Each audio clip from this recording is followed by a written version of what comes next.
When you get into editing, it's really important that you set up your workspace so that you can edit as efficiently as possible. So in this video, we're going to talk about your digital workspace inside of your NLE, how to set it up, what some of the most important panes are that you should have open all the time, and let's go ahead and jump into it. So when you open up your editing software for the first time, you're going to be presented with basically what is the default editing workspace. And this will give you access to most of the things that you need when you're working, and the defaults will work out for most people. There's nothing wrong with this. I know a lot of people that just kind of use these defaults.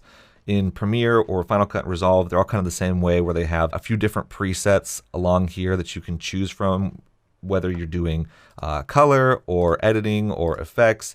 It might change what it displays on the screen for those specific tasks.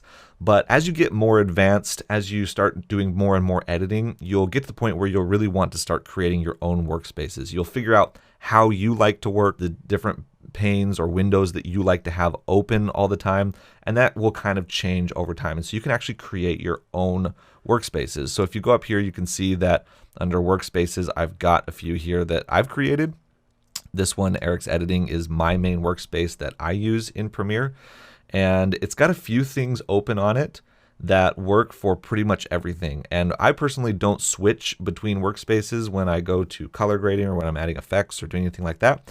I just use the same one all the time, and this works out really well for me. So let me go through some of the most important windows that you want to have open and access to all the time while you're working, and then we'll kind of go from there. So first over here is your project window.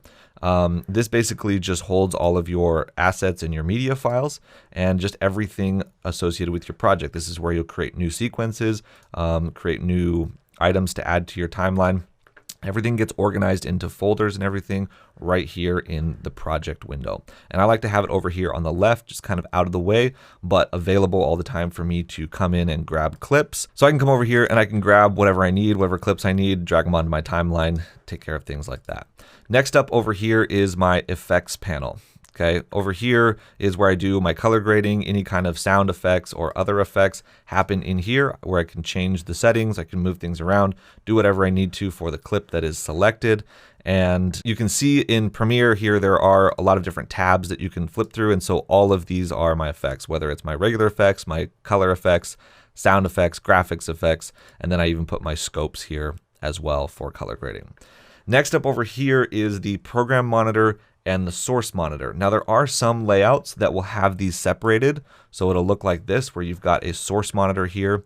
The source monitor is going to show whatever clip you have selected in your project.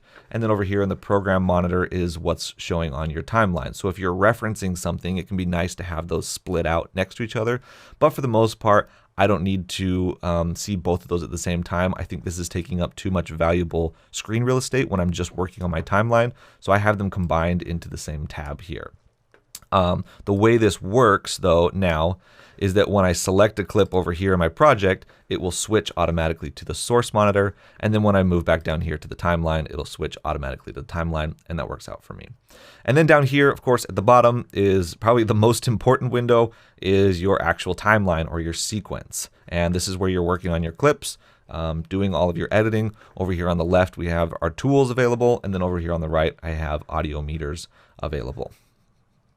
So once you have your workspace all set up the way you like it, you can actually save the workspace so that you can reference it later, or you can send it to other people.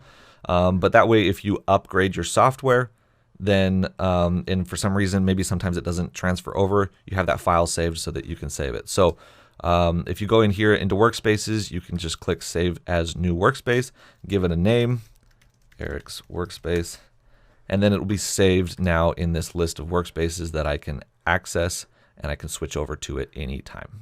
All right, so there's a quick look at workspaces and how you can set up your workspace inside of your NLE. This is all just to help you to get set up so that you can work as efficiently as possible and be as productive as possible when you're working on your edit.